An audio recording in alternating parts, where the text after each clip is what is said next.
Hello there, welcome to Planet America's Fireside Chat. I'm John Barron. I'm Chaz Costello. A very, very busy week, Chaz, with the impeachment going on in Washington, D.C. Meanwhile, in the Midwestern state of Iowa, the presidential primary is about to get underway. It's like 4 days away, 5 days away. We've been talking about this for years. Very exciting. And all of a sudden, it is here. Yes. And the polls have been really interesting. We'll have a look at the latest Iowa polls in just a moment. But first, let's have a look at the national picture heading into the start of this process. And of course, these national polls, they're an indication of name recognition. They're an indication of kind of a broad average consensus. But these things can shift pretty quickly once actual voting starts in places like Iowa. So let's bring up the national polls first of all. And Joe Biden is still in front, but that has narrowed a little bit. That is now down to, just 4 and a bit points at this stage. Interesting to note as well, that Biden has been in a very narrow band. When he declared his candidacy in May last year, he shot up to the high 30s, even low 40s in some of these national polls. But ever since July of last year, Biden has been between a high of about 32 and a low of about 27. So right now, he is towards the lower end of that band, but it's been pretty stable right throughout. Mind you, we were saying the same thing about Bernie Sanders about 4 weeks ago. Now, he was in a band between 15 and 20, and now he's on what, 24? He's on 24, which is at the top of that band that he has been throughout his entire campaign. So he is just below his peak from more than a year ago now. So this notion of the kind of a mini Bernie boom happening at the right time is certainly true. The other thing to note in these polls, of course, is Elizabeth Warren, after she had her peak of around 27 in the national polls in October, when she very briefly overtook Joe Biden as the Democratic frontrunner. For one day. One single solitary day, which may be the high watermark for her entire campaign, or it may show that is where she can get back to at least, and depending on what happens between the crossover Bernie and Warren voters, maybe she has potential to get into the 30s and to the kind of level that we expect will be required to win the nomination. The other thing to note this week, Chaz, is that Michael Bloomberg has now moved into 4th place nationally, even though he is not campaigning at all in places like Iowa, New Hampshire, Nevada and South Carolina. He's just spending money on commercials in big states like California. How do you think this Bloomberg strategy is playing out? Well, so far it's okay, but it was always going to be okay at this point in time. The question is, when people start winning states that he's not competing in, does he become an afterthought? That's what happened with Rudy Giuliani back in, was it 2008? Yeah. He was big news until Iowa, and then everyone forgot he existed. Yeah, and it is certainly the case that these early states do generate a sense of momentum, but unlike Rudy Giuliani in 2008, Michael Bloomberg has $53 billion. That is true. And he's prepared to spend a lot of it. But poll responses from telephone canvassers are one thing. Actually getting people to go out and vote for you on primary day on Super Tuesday, we'll see if he actually has got 10% support. Pete Buttigieg, notice as well, his peak was back in November. He got to 14%. He is now less than half of that. So interesting to see that maybe Pete Buttigieg has sort of followed a similar trajectory, Chaz, to the one that Kamala Harris experienced, going up into the mid-teens and then quickly receding once the kind of questions started to be asked about their electability. Buttigieg is on the nose, John. First of all, there's a Zogby poll about under 30s. He got 3% of the support. The young guy got 3% of the support amongst under 30s. The top 4 in that were all over 70 years old, and they prefer them to Buttigieg. And we've been Bigger young people today, huh? But wait, we've been talking about the black vote, right? And how Buttigieg doesn't do very well. There's a Quinnipiac poll that just came out this week about the black voters, right? Biden got 49%, Sanders got 17%, Warren 7%, Bloomberg 7%, Buttigieg 0%. Wow. Even Delaney got 1%. Delaney has more support amongst black voters than Pete Buttigieg. He's in trouble. Yeah, and also just in these national polls, interesting to see as well, this is the highest average for both Andrew Yang and Amy Klobuchar. So an interesting set of polls nationally, Chaz. But as we know, the real picture right now is coming out of Iowa. Yep. And if we bring those numbers up, we can see that Bernie Sanders is still in front, about 3% on average, his lead over Joe Biden. But there were 4 Iowa polls in the past week released, and Bernie was in front in 2, Biden was in front by 2. And worth noting as well, since November, all of the top 4 in Iowa, Biden, Sanders, Warren and Buttigieg, have had a period in the top in the number 1 place in the average of Iowa polls. So this is arguably one of the most bunched Iowa fields we've seen, certainly since 2008, when you had Obama, Hillary Clinton and John Edwards, who were all in the sort of 20s, 30s.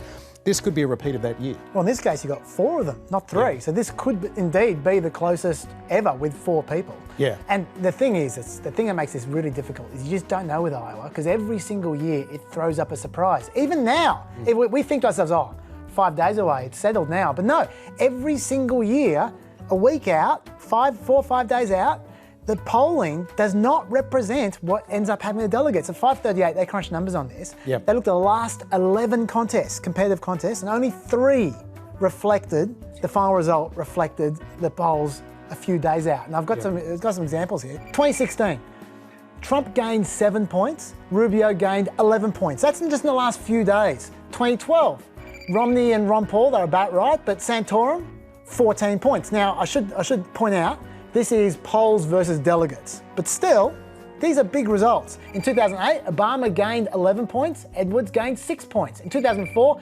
everyone's polling wasn't predictive at all. You had 11 points off, 14 points off, 17 points off, 18 points off. Anything can happen. Yeah, it's an incredibly important point, Chaz. And this is not simply to say that the polling is bad, because there is some very, very good polling done in Iowa, including on, it'll be sort of Sunday lunchtime here in Australia. The much vaunted gold standard Des Moines Register Ann Seltzer poll comes out, which has a very, very good track record of predicting the ultimate outcome of the caucuses. So keep an eye out for the Des Moines Register poll. I think CNN's doing a 1-hour live special as those polls come out on Saturday night in Iowa. But it's important to note, Chaz, there are a number of reasons why these things change. One, around a third of people who end up going to the caucuses on a Monday night, it's going to be -4 degrees Celsius, 40% chance of snow. So going out for a 2-hour caucus process on a Monday night when you've got to go to work, got to get the kids, to sport practice, you got to make dinner, you got all this sort of stuff. No, I'm going to spend 2 hours with my neighbours and at a local caucus. So people change their mind 30% change their mind in the 3 or 4 days leading up. They also have the opportunity, as we've discussed on the program previously, of changing their mind during the caucus itself. So if your candidate gets less than 15% support, you can either just go home and watch CSI Miami or whatever, or you can. Is that still on? I don't think so. I went for a dated cultural reference.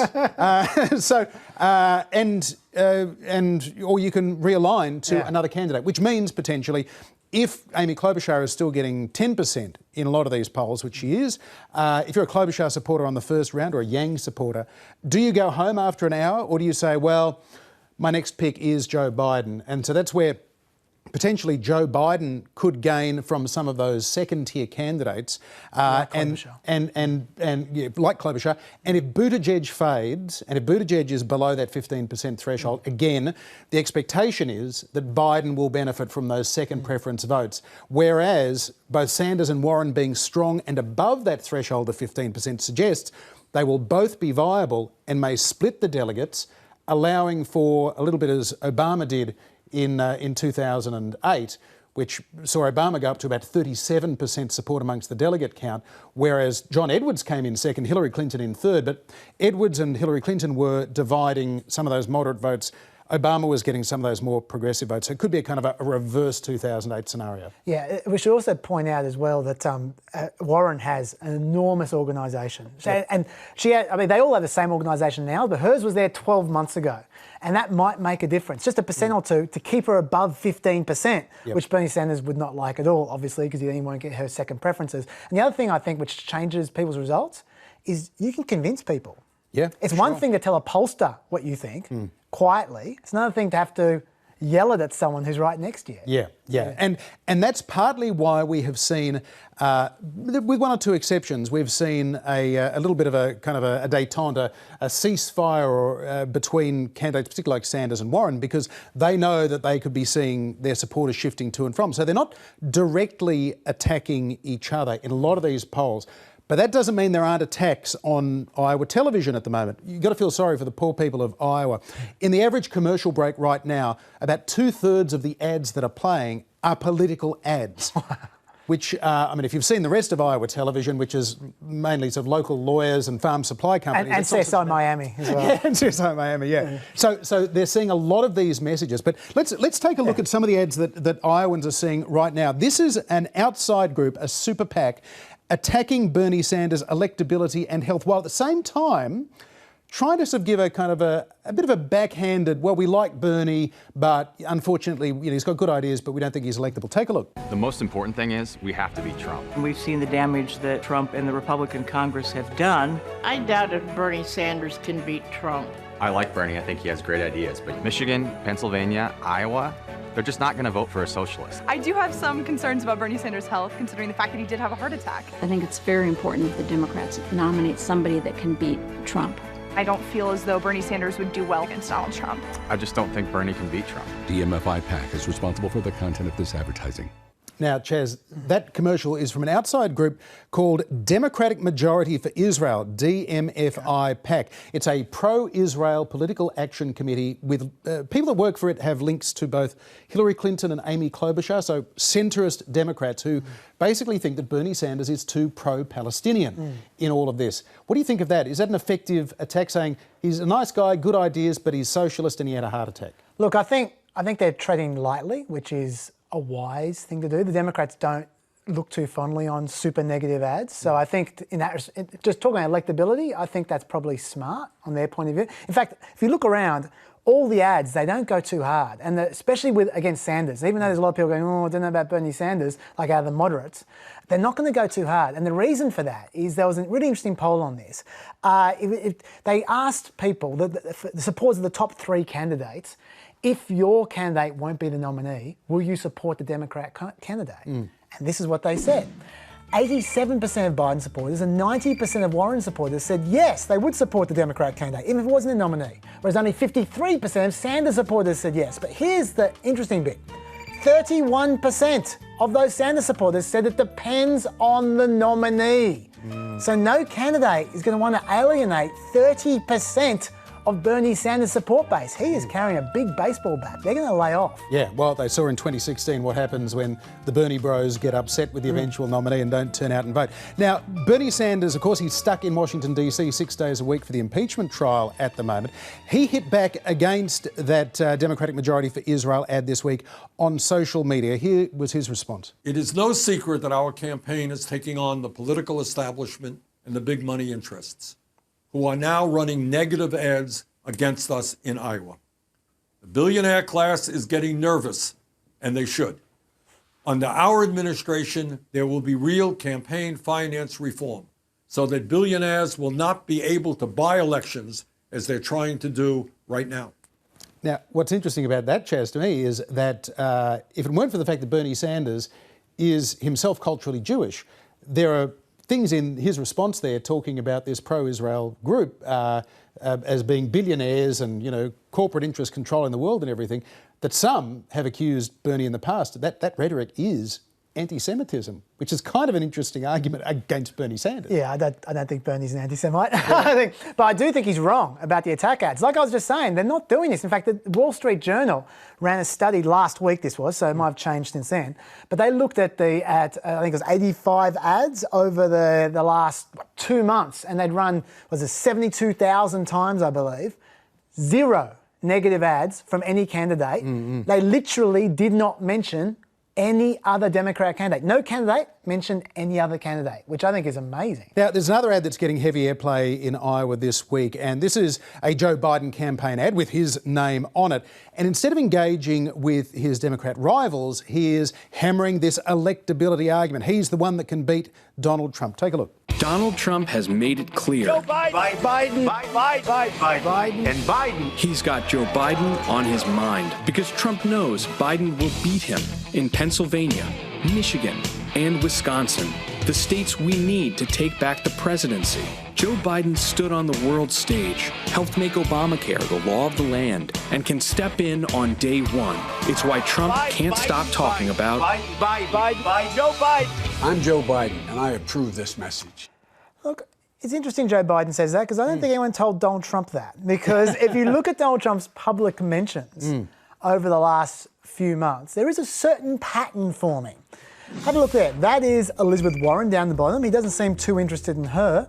There's Joe Biden, who, like Joe Biden said in the ad, Trump has been obsessed with until this month, but then he drops off, even though Joe Biden's part of his impeachment trial. And now, look, it's all Bernie Sanders. Now, not all those mentions are negative, of course. No, he keeps saying the Democrats are rigging it against Bernie Sanders. But nevertheless, Trump does seem to have Sanders on the mind. Yeah, he certainly does. He knows that there are some crossover Sanders-Trump voters that if Biden is the nominee, or even Warren, that maybe he can scoop some of them up. Well, more for you now from our interview this week with Howard Dean, the former governor of Vermont, 2004 Democratic presidential candidate who led the polls for much of 2003. But his third place finish in the Iowa caucuses helped to derail his campaign as the establishment rallied around John Kerry as the eventual nominee. Dean later became the Democratic Party chairman, overseeing Barack Obama's 2008 victory.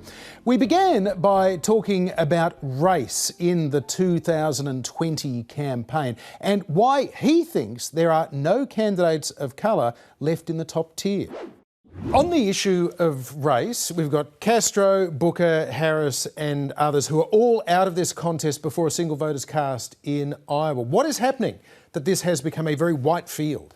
Well, actually, the truth of the matter is this is the most diverse field we've ever had. So we're far from perfect because we would like to see a diversity in the finals, so to speak. But the truth is we've come a very, very long way. I mean, if you look at the Republican side, they're very old and very white. There's no future in that. This is a very diverse country. I think the Democratic Party is on the right track.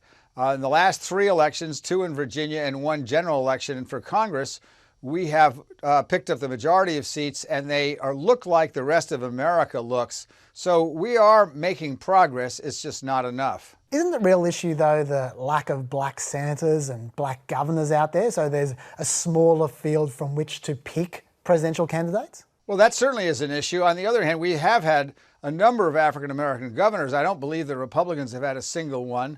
The Republicans do have a senator. We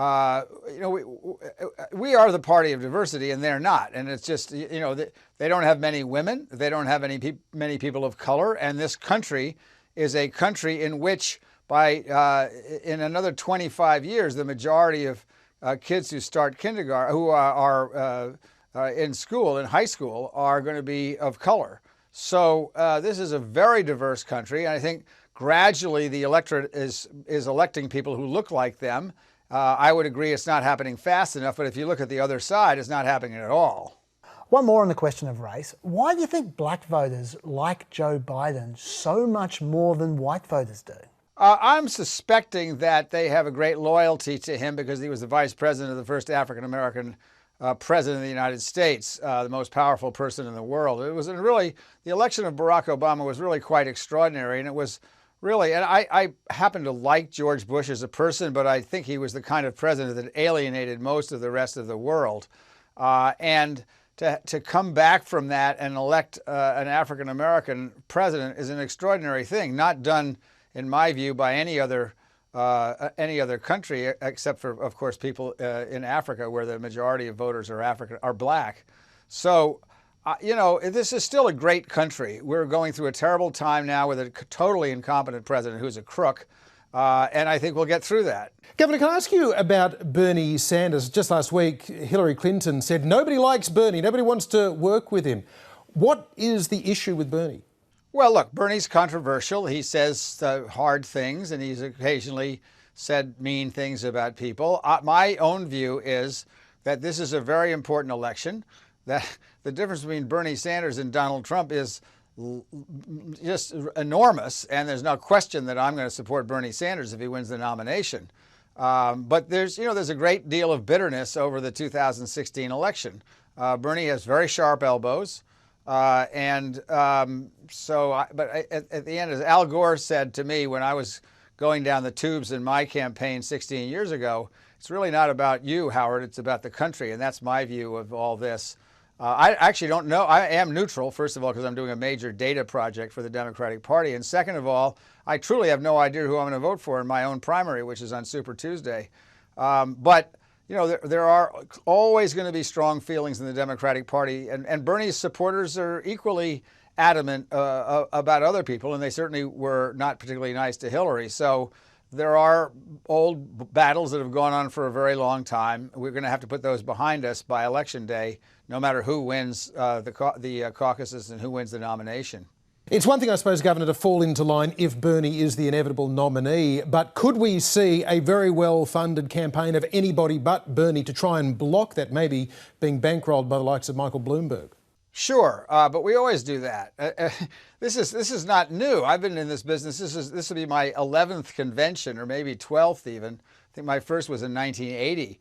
So at this stage of the game, usually the Democrats are wringing their hands, which there's a certain amount of, saying, oh my God, none of these people can beat Trump. We'll have to get somebody in. I remember when Jimmy Carter ran, and all of a sudden Frank Church and Jerry Brown jumped in at the last moment. This goes on all the time. So this is not a new phenomenon. The press always reports on it breathlessly every 4 years, but it's really been going on for a very long time, and I'm not very alarmed by any of this. Yeah, there have been a lot of calls for Democrats to not fight amongst each other, but why not, Governor? I mean, think back to 2016, the Republicans. They were criticising each other's genital size on stage during the debates, and Trump still won. That's right. This is the hardest job in the world. It's the most difficult. And if I used to say this. I used to say, if you can't win and you can't stand up to how tough this is, then what are you going to say when Vladimir Putin demands Alaska back? Well, now we have a president who would just say, yes, sir, where do I sign? But before that, that was a funny thing to say. Now it's not so funny. But it's a really tough job, and it's a really very difficult process, as they would say in Australia, and that's the way it is, and it's tough. And you better get over it because it's tough.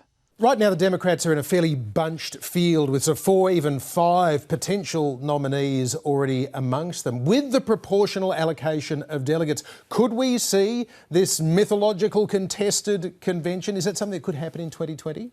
We could. Everybody talks about this. This is another thing everybody talks about every 4 years.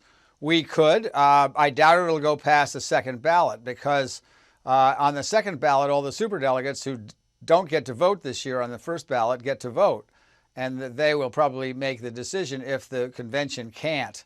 But we talk about this. The last contested convention was in 1952, and we've been speculating about it ever since on a regular basis, and we'll see what happens. I expect there to be a front runner, and I expect the front runner to win after the first, say, 15 primaries or so. We'll know who that is.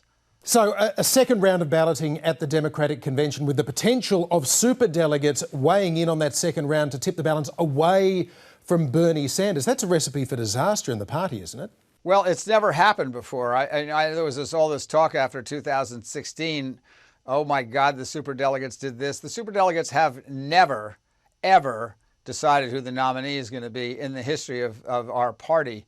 The only reason the superdelegates exist is because under the Democratic rules put in after the farce in 1968, where the convention blew up and somebody was chosen in the back room and had only run in a half a dozen primaries, so we democratized the party. Then the problem was, in order to get to be a delegate, you had to run against your own base. So that the Congress people and the senators and the governors stopped coming because running against your own base there's nothing good about that. You either beat your base and they get mad, or you lose and you look like an idiot.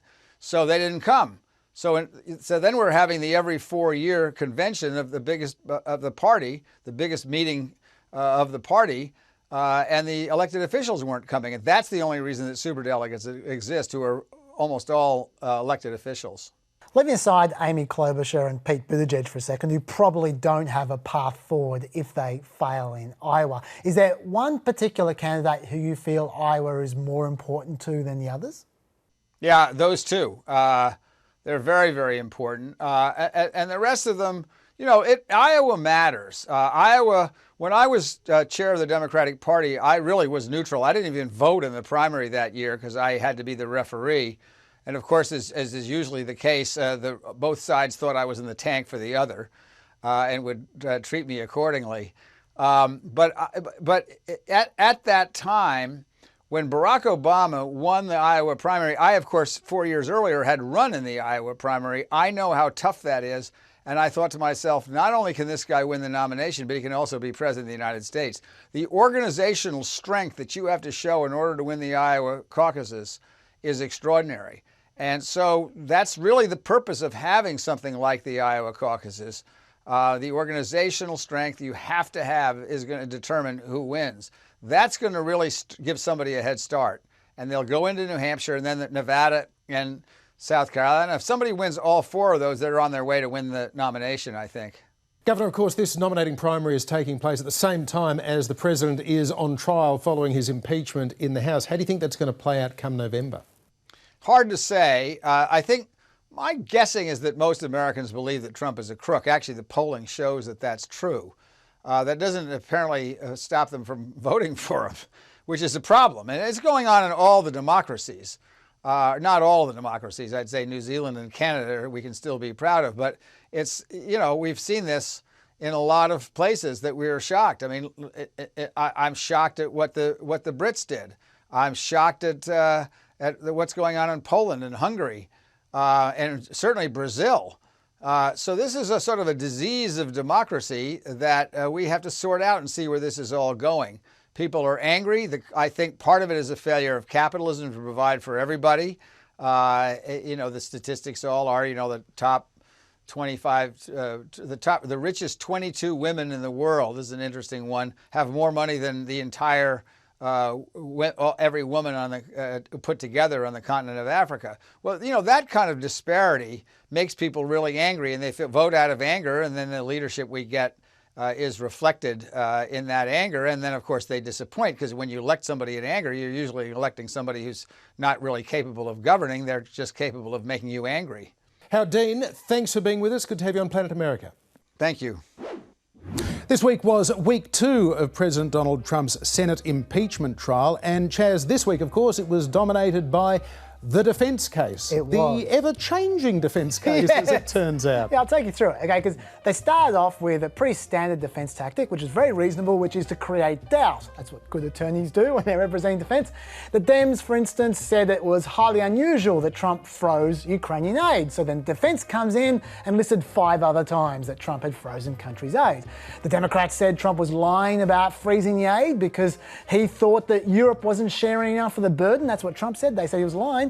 The defence pointed out that Trump spent about half a page of that Zelensky transcript that we're all supposed to read complaining about Europe not giving enough aid to Ukraine. And he didn't know that was going to be public, so that stacked up. The Democrats made quite a lot of some emails that Defence Department official Laura Cooper received. We talked about this on Wednesday.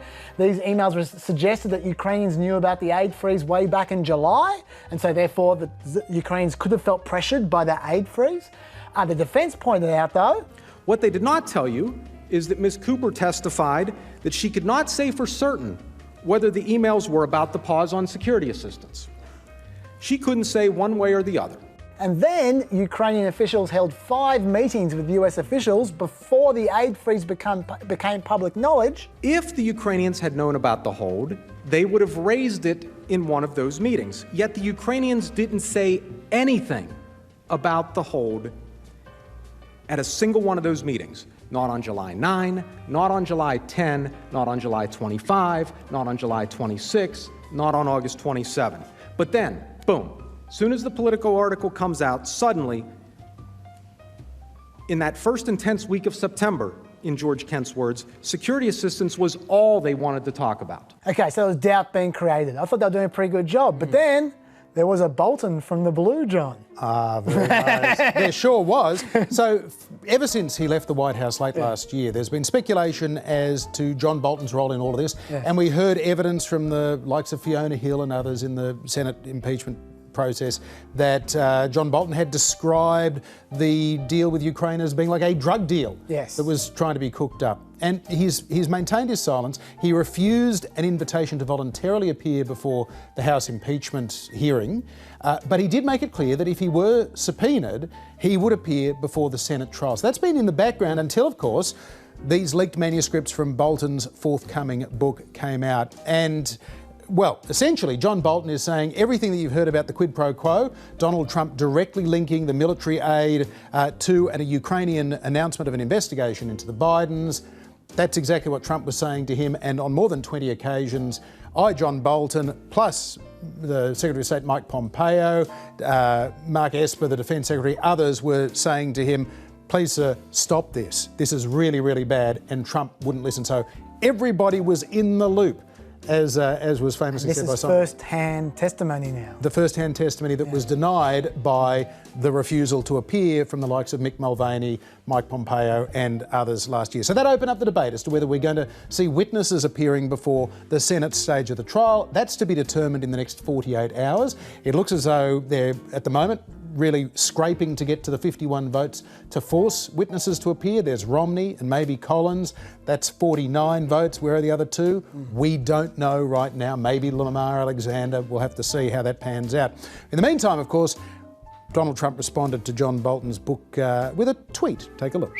I never told John Bolton that the aid to Ukraine was tied to investigations into the Democrats, including the Bidens. In fact, he never complained about this at the time of his very public termination. If John Bolton said this, it was only to sell a book. Okay, so John Bolton is just saying this stuff. He's made it all up. It's all wrong. He's trying to sell a book. And then came an even better tweet, Chaz, when President Trump went on the attack. He basically said, John Bolton begged me for a job. He's been essentially unemployed since he wasn't allowed to be UN ambassador by the Senate back in the Bush years. And eventually Trump said that he had to sack Bolton for being a warmonger. Take a look. Frankly, if I listened to him, we would be in World War VI by now. And goes out and immediately writes a nasty and untrue book. All classified national security. Who would do this? What is it with Trump and people begging for their jobs? Everyone's begging for their job. Mitt Romney was begging for a position. Omarosa was begging for a job. John McCain was begging for an endorsement. Everyone's begging. There's more beggars in the White House than in the subway. Yeah, well, it's true. He has a certain contempt for anybody that wants to work with him. I don't know what that is about. Yeah, well, anyway, I understand why it's an awkward situation for Trump and the Republicans, though, because they had spent months arguing that a quid pro quo would be very troubling if it could be proven, and there's grabs everywhere like this. If you could show me that, Trump actually was engaging in a quid pro quo outside the phone call, that would be very disturbing. There you go. And now Lindsey Graham has to swallow that. And you can tell the defence was clearly taken by surprise by all this, because their first impulse to respond was really lame. You cannot impeach a president on an unsourced allegation. Yeah, nice little kip in the middle of that quote. But if you're worried that the allegation's unsourced, then you call Bolton to testify and you source it. It's so self-defeating. Yeah. So, it was tough for them. It was. And so we saw quite the pivot from Alan Dershowitz, the controversial constitutional law expert, erstwhile Harvard law professor, who then sort of suggested, well, a quid pro quo can't be impeachable if the president is motivated by what the president believes to be in the public interest. In this case, Trump believes that winning the 2020 election is in the public interest. And if a president does something which he believes will help him get elected in the public interest, that cannot be the kind of quid pro quo that results in impeachment. Now, in fairness to Dershowitz, that was the kind of the takeaway from what was a 5-minute little sort of ramble, but he did kind of make a reasonable point about mixed motives. That yes, there can be some personal self-interest from the president, maybe even some financial self-interest, but also there is the electoral consideration of a president running for another term. Yeah, Dershowitz actually went through pretty much every president in history and said every single one of them has been accused of abuse of power, and there was some component of that you could say is personal and some component that's policy. So if part of it's policy and part of it's personal, how do you determine what is over the line and what isn't? Which I thought was an excellent argument. It wasn't just him, the whole defence arena argument for a while there, and I think actually it came from a question from Susan Collins and Mitt Romney, so they were doing them favours there. Yeah. And I thought that was a very strong defence myself. I thought it was going Ukraine pretty well. Yes, although if you take it to its kind of logical extreme, it does come pretty close to the old Richard Nixon, if the president does it, it's not illegal argument. And Adam Schiff certainly said that this could give Trump or any future president basically carte blanche. Take a look. Is that really what we're prepared to say with respect to this president's conduct or the next? Because if we are, then the next president of the United States can ask for an investigation of you. They can ask for help in their next election from any foreign power. And the argument will be made, nope, Donald Trump was acquitted for doing exactly the same thing. Therefore, it must not be impeachable. Yeah, look, that was a good response to a ridiculous argument from Dershowitz. But like I said, I think the mixed motives one was a stronger argument. I'll tell you why I think it was a much stronger argument than Dershowitz's one. The reason why is because if you're saying, well, if there's a bit of a personal component, it's okay, as long as it's not completely personal, that then makes it much easier for the defence, because they say, if there's any chance at all that we can demonstrate that Trump potentially had some public policy motives, gets him off the hook. Yep. And so that's a much easier, a much harder burden of proof for the House to make. Yeah. So how do you think this is going to unfold from here? We've got the witness vote over the weekend. If that does somehow get to 51 votes, or even a scenario where it's a 50-50 split, and Chief Justice Roberts may, in some scenario, want to wade into the middle of this and break a tie, that suddenly means that this impeachment is not wrapped up on the weekend. It spills over into not just next week, the Iowa caucuses and the State of the Union on Tuesday night, US time, but potentially over the next few weeks, which includes the New Hampshire primary and more. And maybe it becomes more and more negative for Joe Biden, particularly if not just John Bolton is called up, but there's a subpoena for Joe Biden, or at least Hunter Biden. Yeah, I think the issue is with Joe Biden, I have to say, because I mean, just this defence I'm talking about, all they need to do is show the potential for some reason for Trump to be interested in policy, and one of those potentials is Hunter Biden. Right. That makes Hunter Biden relevant all of a sudden. They've been saying, oh, Hunter Biden isn't relevant. But now he's super relevant, because if they can show there's any reason in this Hunter Biden thing for Trump to be suspicious, then you've got a defence.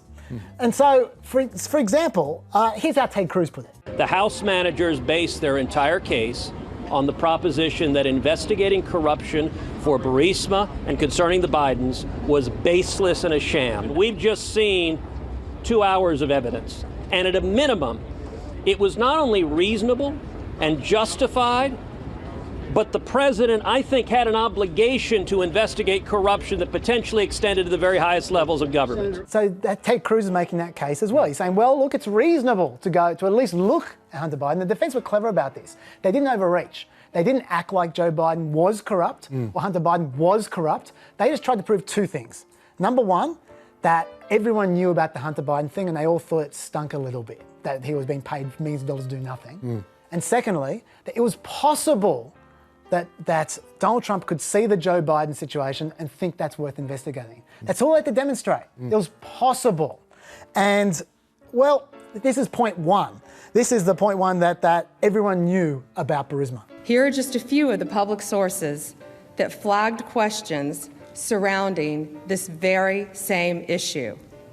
The United Kingdom Serious Fraud Office, Deputy Assistant Secretary of State George Kent, Hunter Biden's former business associate, an ABC White House reporter, Good Morning America, ABC, The Washington Post, The New York Times. Okay, so everyone thought Hunter Biden was dodgy. They demonstrated that. Everyone's talking about it. Very public, very dodgy. But then, why didn't Trump mention it to Ukraine until Joe Biden was running for president? This was the defense's best attempt to answer that question. So one important piece of information to bear in mind is President Poroshenko was the person that Joe Biden himself, on the tapes we've seen, went to have the prosecutor fired. So as long as President Poroshenko was still in charge in Ukraine, he was the person that Joe Biden had spoken to get the prosecutor Shokin fired when Shokin was looking into, according to public reports, looking into Burisma. As long as he was still the president in Ukraine, questioned the utility of raising an incident in which he was the one who was taking the direction from Vice President Biden to fire the prosecutor. So since Poroshenko was the corrupt president who cooperated with Biden, Trump couldn't say anything to him. Trump instead just shut up, ignored the corruption that so bothered him, and handed over military aid with no problems whatsoever. Anyway, this is how they argued that Trump had reason to be suspicious. Are we really to believe that it was the policy of our government to withhold $1 billion? $1 billion of aid and guarantees in aid to Ukraine, unless they fired a prosecutor on the spot?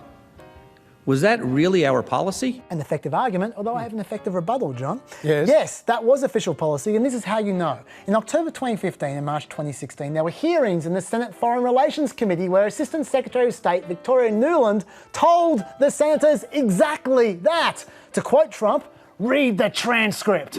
We have pegged our next $1 billion loan guarantee, she said, to ensuring that the Prosecutor General's office get cleaned up. And we will support Ukraine as it takes further steps to appoint and confirm a clean and new Prosecutor General who's committed to prosecuting the corrupt. So they were told back in 2015 and 2016 that this was official policy. She even told them that Joe Biden was involved trying to pressure the prosecutor, trying to get him sacked. She explicitly told them. And a whole bunch of Republican senators who were there during this trial were part of that hearing. Senators like Barrasso, Cory Gardner, James Risch, David Perdue. So once again, if it was all so public, why did no one say anything about it at the time, including the Republicans themselves? It's almost as though, I don't know, the truth of the whole thing doesn't really matter in this highly partisan process. But it was an effective defence. Maybe so. Is, I guess, the point. Yeah, indeed it is. All right, well, it's a very busy few days. They have another edition of Planet America on Wednesday night on ABC TV at 10:15, and another fireside chat on ABC News and ABC News Radio at the same time next week. But till then, goodbye.